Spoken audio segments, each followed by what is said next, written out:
Olá, seja muitíssimo bem-vindo para o nosso 46º dia de leitura bíblica e do Catecismo da Igreja Católica, no nosso plano de leitura feito pelo Padre Mário Sartori, para que leiamos em 365 dias, um ano.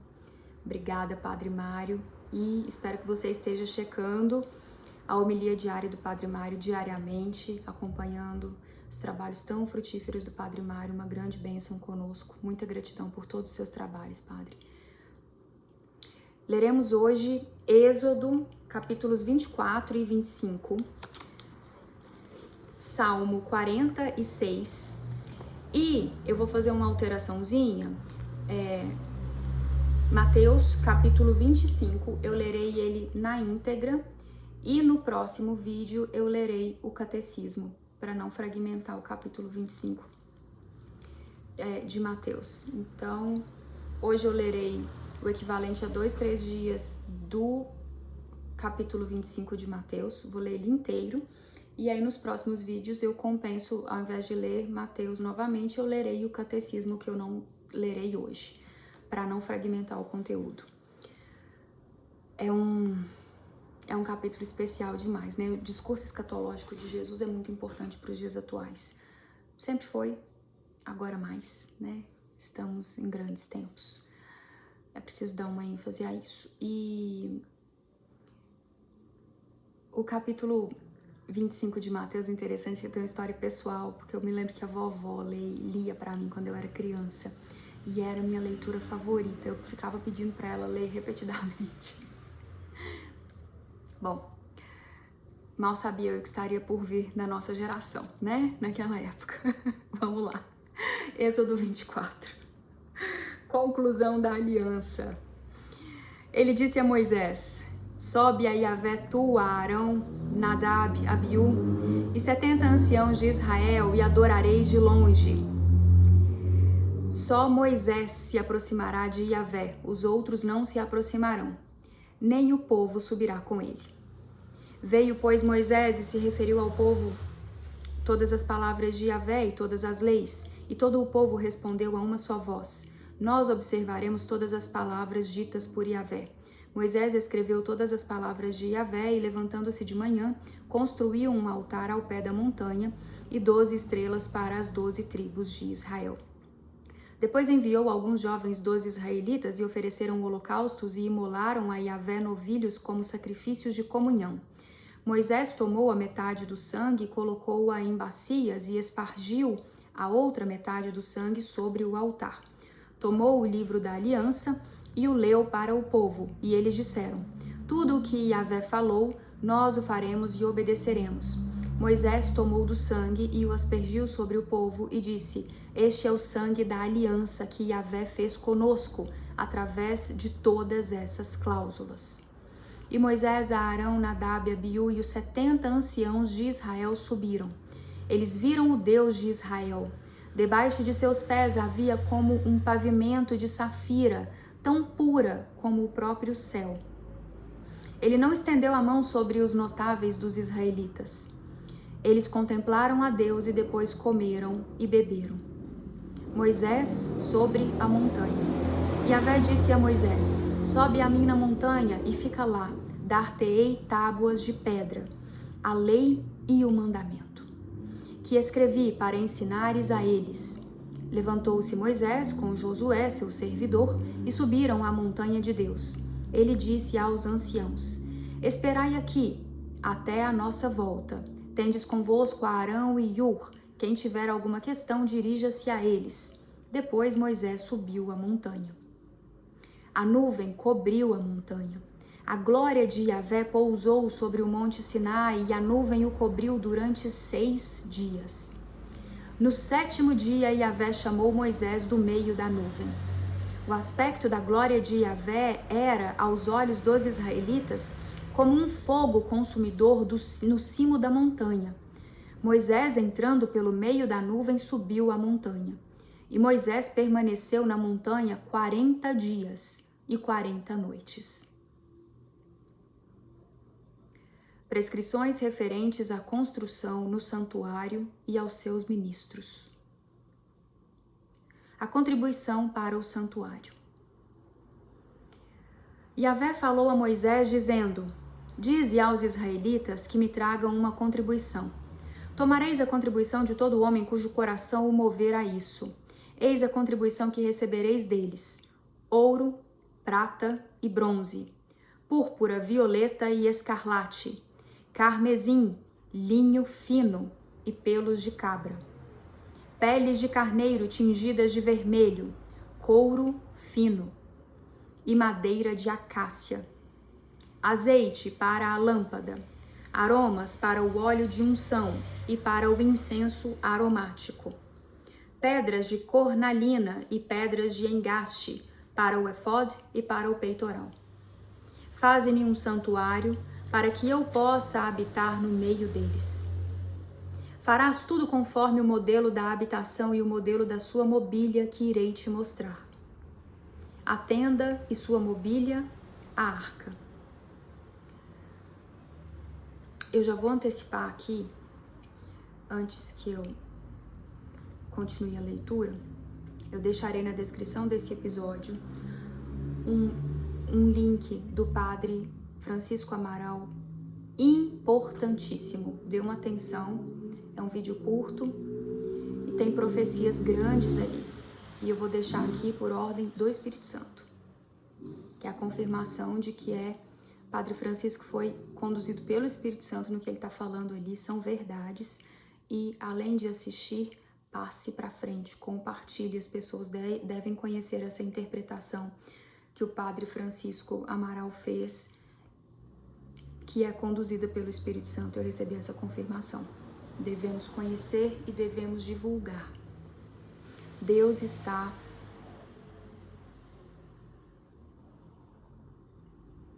trabalhando muito, usando muita gente. Deus está colocando muita gente para trabalhar e manifestando muitas verdades dele. Nós estamos num tempo de muitas revelações, muito conhecimento espiritual, muitas profecias sendo cumpridas e muitas revelações acontecendo, e pessoas estão sendo usadas para isso, pessoas de Deus.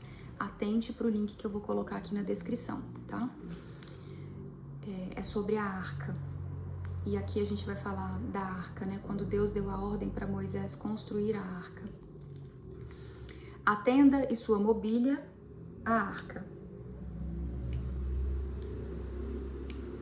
Farás uma arca de madeira de acácia com 2 côvados e meio de comprimento, 1 côvado e meio de largura e 1 côvado e meio de altura. Tu a cobrirás de ouro puro por dentro e por fora, e farás sobre ela uma moldura de ouro ao redor.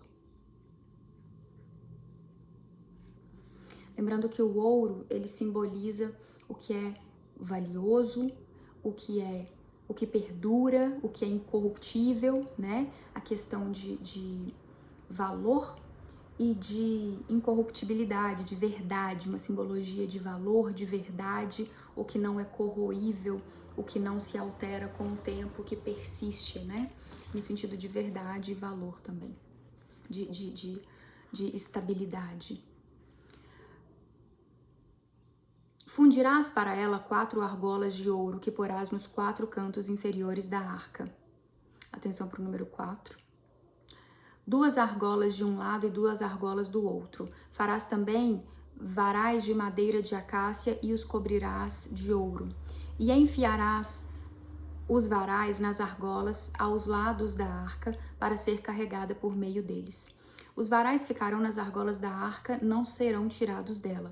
E colocarás na arca o testemunho que te darei. Testemunho com letra maiúscula. Farás também um propiciatório de ouro puro, com 2 côvados e meio de comprimento e 1 côvado e meio de largura. Farás 2 querubins de ouro batido os farás, nas 2 extremidades do propiciatório.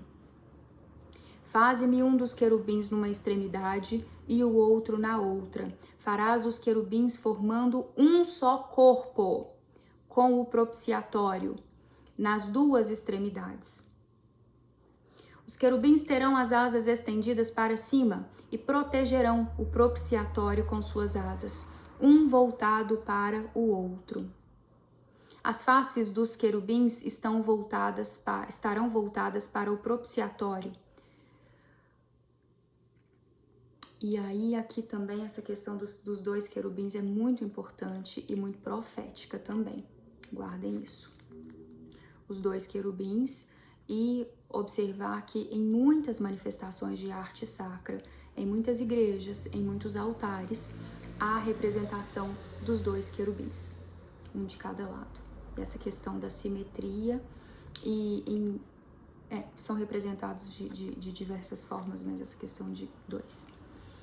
Porás o propiciatório em cima da arca e dentro dela porás o testamento que te darei.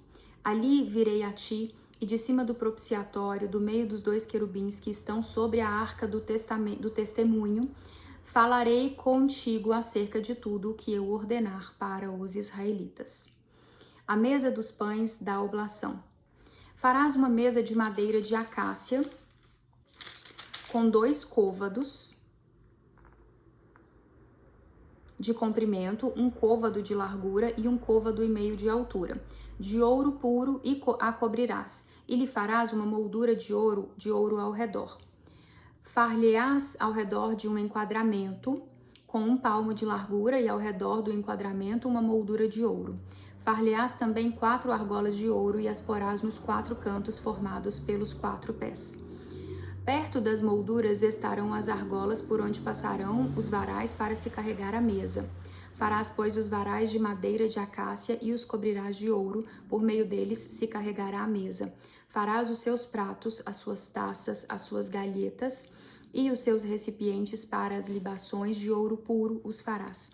E colocarás para sempre sobre a mesa diante de mim os pães da oblação. O candelabro.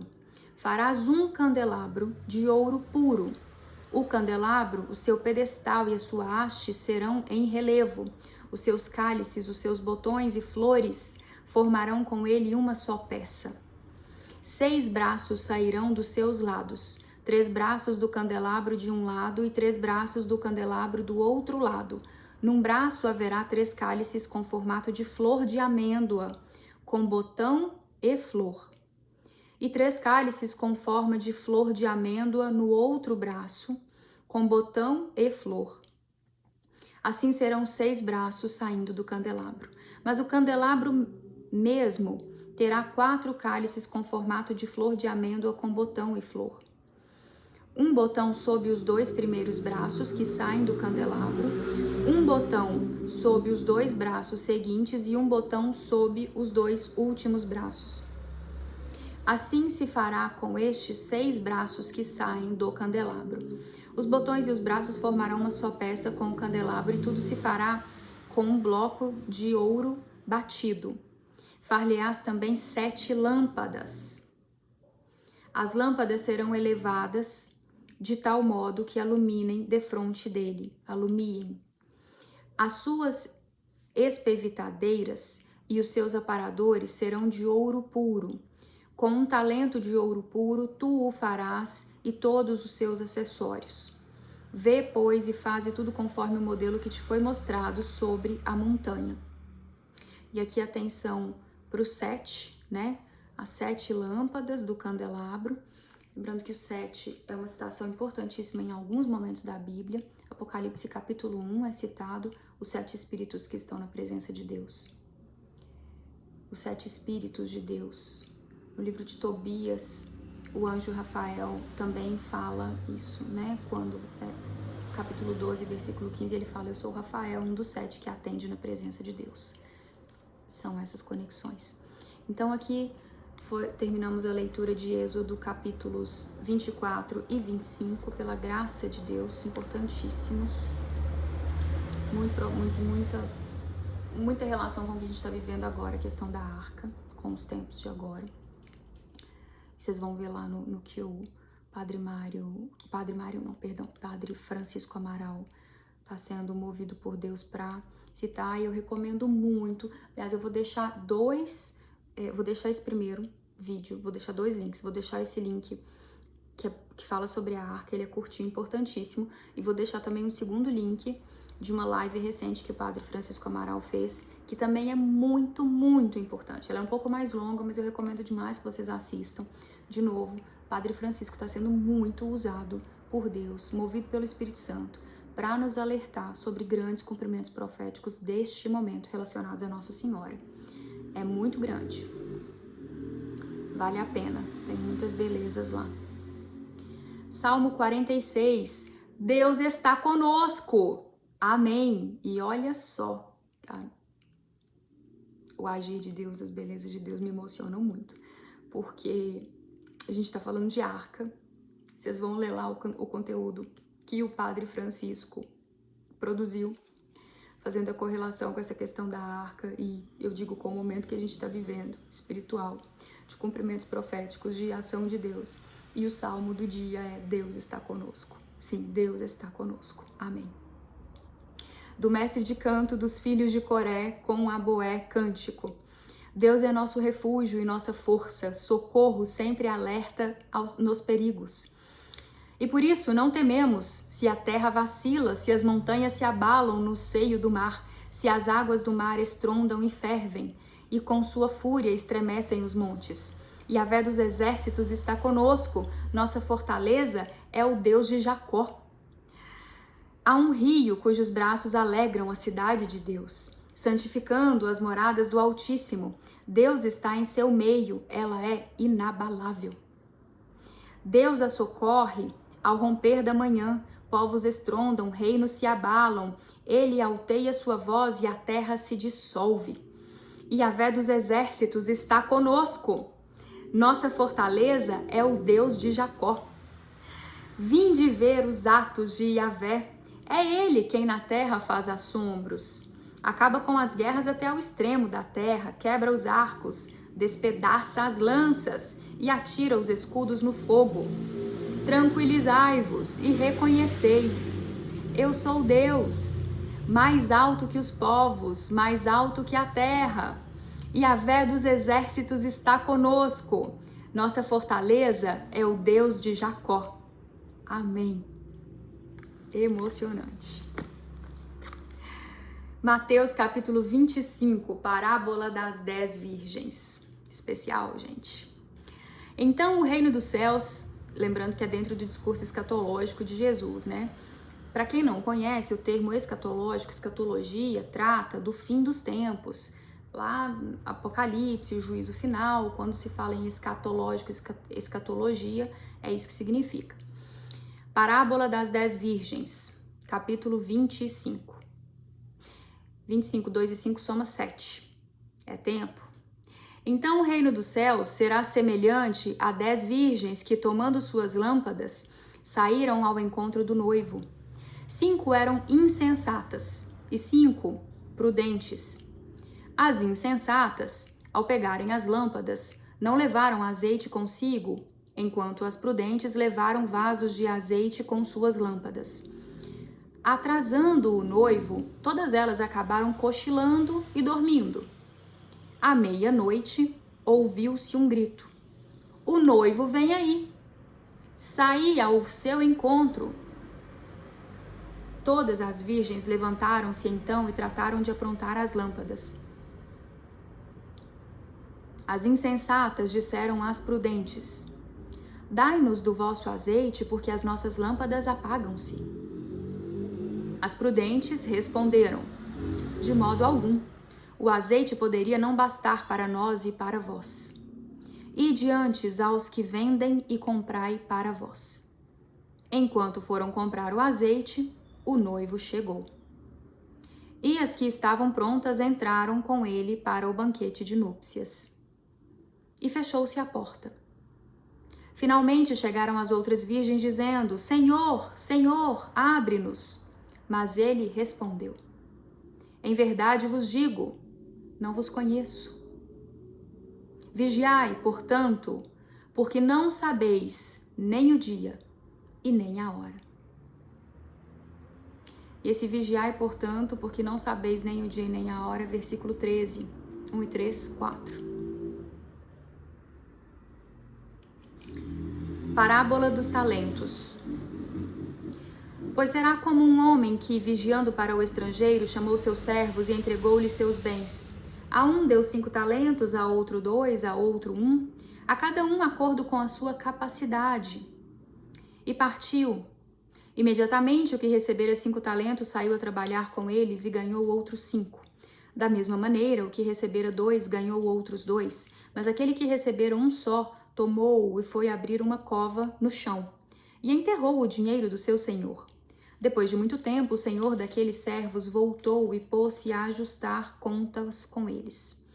Chegando aquele que recebera 5 talentos, entregou-lhe outros 5, dizendo: Senhor, tu me confiaste 5 talentos. Aqui estão outros 5 que ganhei.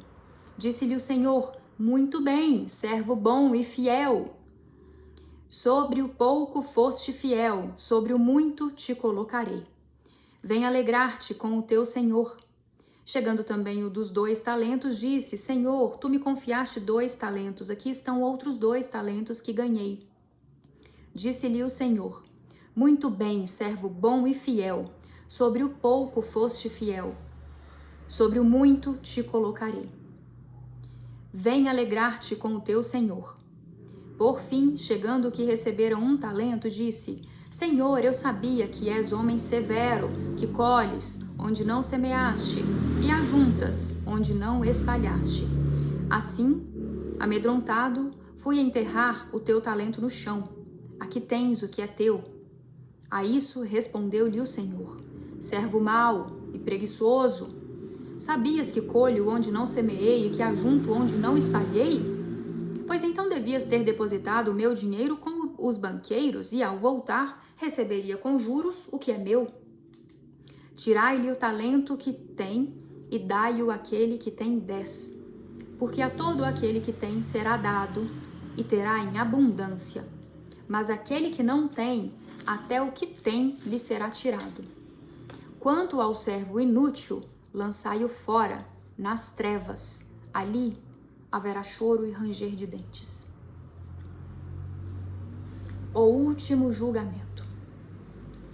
Quando o Filho do Homem vier em sua glória, e todos os anjos com ele, então se assentará no trono da sua glória. E serão reunidas em sua presença todas as nações, e ele separará os homens uns dos outros, como o pastor separa as ovelhas dos bodes. E porá as ovelhas à sua direita e os bodes à sua esquerda. Então dirá o rei aos que estiverem à sua direita: Vinde, benditos de meu Pai, recebei por herança o reino preparado para vós desde a fundação do mundo. Pois tive fome e me destes de comer. Tive sede e me destes de beber. Era forasteiro e me acolhestes. Estive nu e me vestistes, doente e me visitastes, preso e viestes ver-me. Então os justos lhe responderão: Senhor, quando foi que te vimos com fome e te alimentamos com sede? E te alimentamos com sede e te demos de beber? Quando foi que te vimos forasteiro e te recolhemos, ou nu e te vestimos? Quando foi que te vimos doente ou preso e fomos te ver? Ao que lhe responderá o rei: Em verdade vos digo, cada vez que o fizestes a um desses meus irmãos mais pequeninos, a mim o fizestes. Em seguida dirá aos que estiverem à sua esquerda: Apartai-vos de mim, malditos, para o fogo eterno preparado para o diabo e para os seus anjos. Porque tive fome e não me destes de comer. Tive sede e não me destes de beber. Fui forasteiro e não me recolhistes. Estive nu e não me vestistes. Doente e preso e não me visitastes. Então também lhe responderão: Senhor, quando é que te vimos com fome ou com sede, forasteiro ou nu, doente ou preso e não te socorremos? E ele responderá com estas palavras: Em verdade vos digo, todas as vezes que o deixastes de fazer a um desses mais pequeninos, foi a mim que o deixastes de fazer. E irão estes para o castigo eterno, enquanto os justos irão para a vida eterna. Amém. Esse foi Mateus capítulo 25. Finalizamos a leitura de hoje e eu deixarei os links aqui. Então continuaremos com a leitura do catecismo referentes ao dia de hoje e no próximo vídeo. Graça, paz e bem, amor e verdades do nosso Deus no nosso coração. Até a próxima, se Deus quiser.